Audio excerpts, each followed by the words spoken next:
watching right now, I invite you to play along with me for a second. Raise your hand if you have ever looked at your calendar and felt somewhat overwhelmed.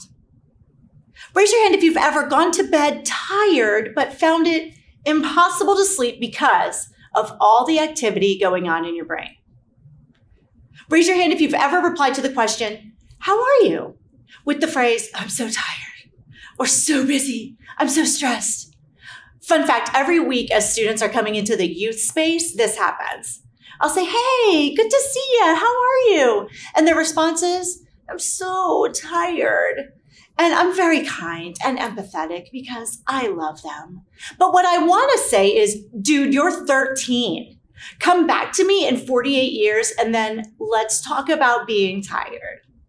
If you raised your hand to any of those things, welcome. This is a safe space for you. If we're being completely honest, most of us feel most of the time like we are stressed, overworked, overcommitted, overwhelmed. We operate from a baseline of anxiety.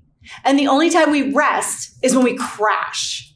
But we've got Jesus over here repeatedly saying things like, "I've told you all this so that in me you may have peace.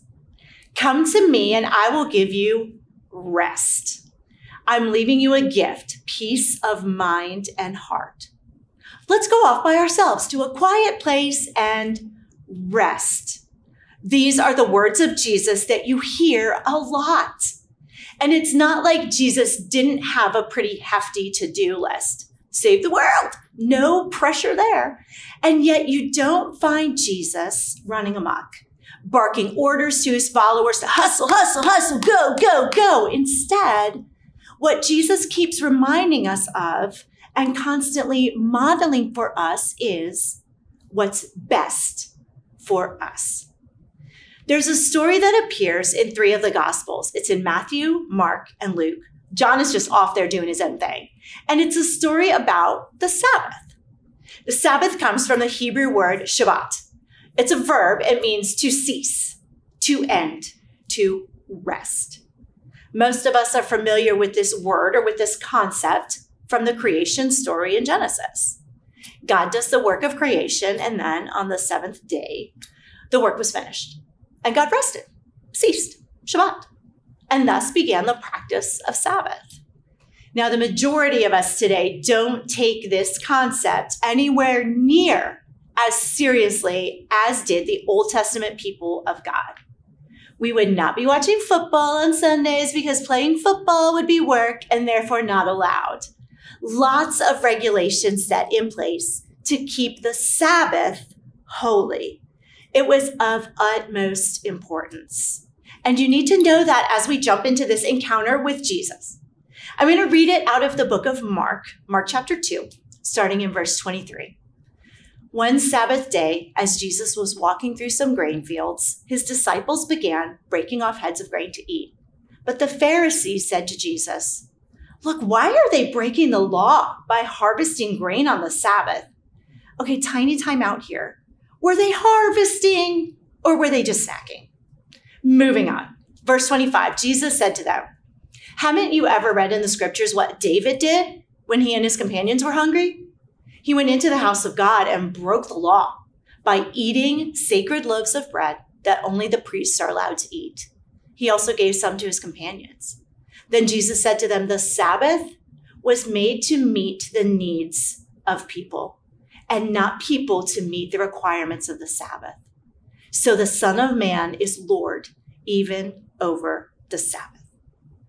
And then there's a moment of shock and awe, because for Jesus to declare himself Lord over the Sabbath was a big deal, because the Sabbath was a big deal, and keeping all the Sabbath regulations had become a big deal. And Jesus had just let his friends break those regulations.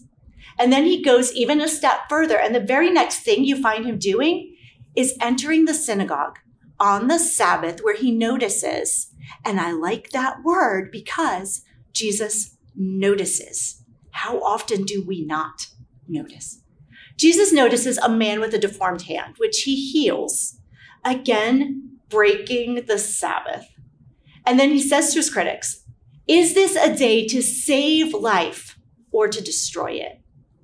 Jesus calls us back to the very beginning, to the why behind the whole idea of Sabbath rest. God is God and could have easily kept on creating and working right on through day 7 or day 7 million without needing a break. God didn't Shabbat because God was tired. Sabbath was meant to be a relief from labor for us because God knows what is best for us.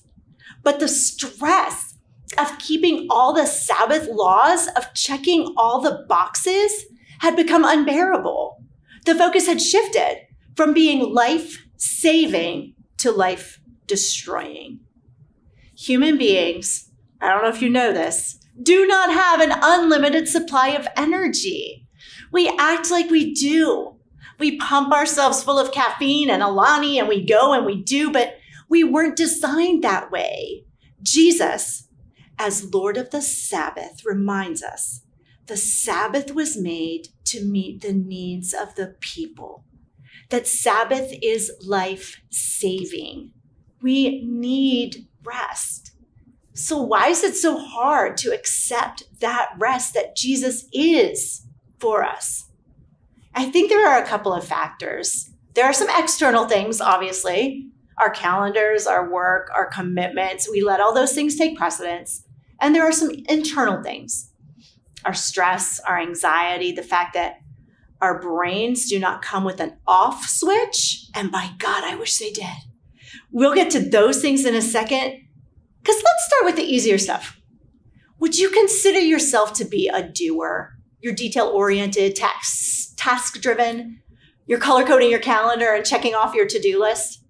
If your spouse or your partner or your friends have ever said to you, hey, why don't you just come sit down for a second?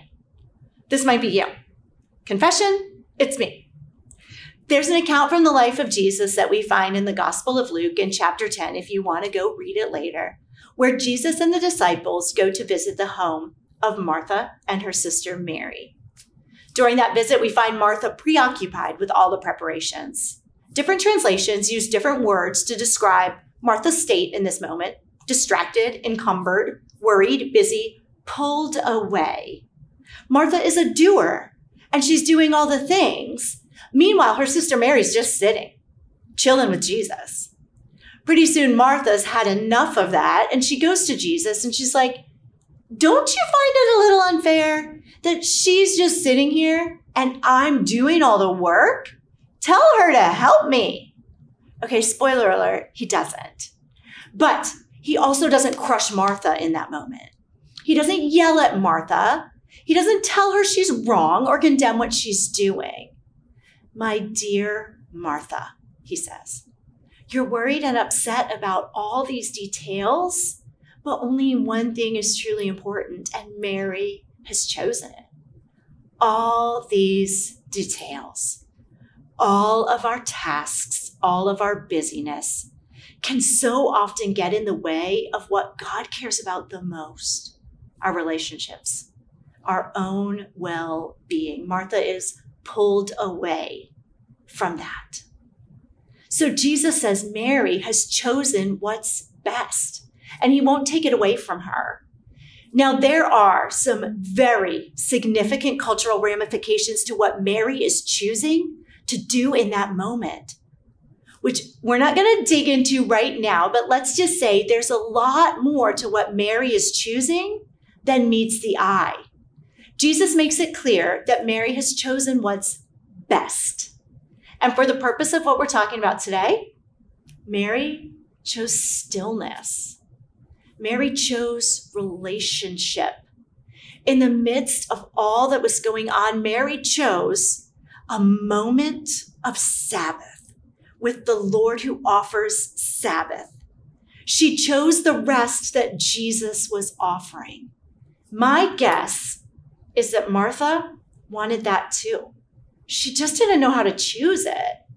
Because like you and I, Martha got very caught up in perceptions and placed expectations maybe on herself that I bet nobody else was placing on her. One translation records verse 41 like this.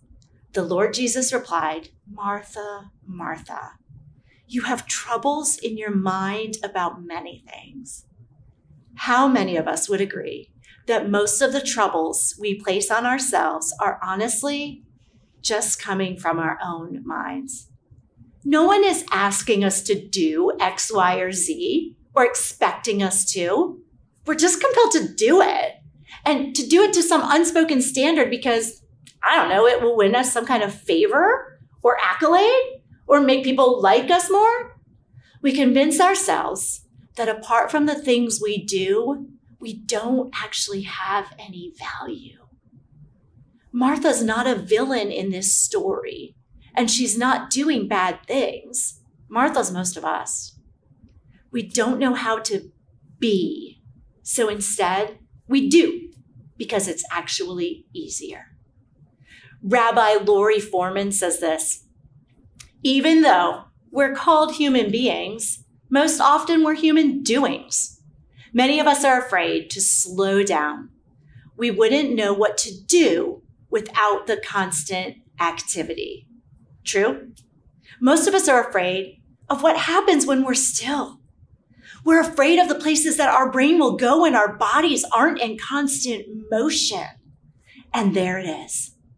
Those internal factors that rob us of our ability to rest. The things that feel like we have no way to control. The anxieties, the thought spirals, the what ifs, that Doctor Strange-like realm of endless possibilities unraveling in your brain. Those are the really hard ones. Those are the things that make you feel powerless. Like the disciples, maybe, out on a little boat, out on the dark sea, overtaken by storms that they can do nothing about, battered and tossed by waves that just keep coming, that they cannot control, when they realize Jesus is right there, doing the thing that we probably need most in our moments of absolute panic, but the one thing that eludes us most in those moments, sleep. The Lord of the Sabbath is resting. He's asleep. It makes so much sense. But in the peak of their fear and desperation, they wake Jesus up with these words. Teacher, don't you care that we're going to drown? And in that moment, what Jesus doesn't waste time on is explaining how, in fact, he does care very much. And that, in fact, no, they are not going to drown. Jesus doesn't try speaking reason to their chaos. Instead, he does something very practical for them. He speaks to the storm. Peace, be still. And so it was. Calm, ceased, finished, Sabbathed. I don't know about you, but my internal storms can really rage. And this is exactly why what I need to remember most is who Jesus is. The one who is right there on my tiny boat of infinite chaos. The one who lets me just sit and be. The one who is offering me rest. What is of utmost importance to God is that the children of God are cared for. The Lord of the Sabbath is saying, here are the resources at your disposal that will actually give you life. Please use them. Is God the God of Scripture and just quoting, peace, be still? Yeah, sure. But God is also the God of yoga and the God of emotional support animals. Do you see where I'm going here? God has given you real and tangible resources to help you rest, because the Lord of the Sabbath knows that you need it and loves you enough to not hang you out to dry. You can find actual stillness in your chaos. You can take advantage of moments of rest, moments of refreshing, even in times where you can't just leave the whole world behind. Some practical things. Are you ready for some practicality? Put your phone on airplane mode. I'm not kidding. It is a game changer.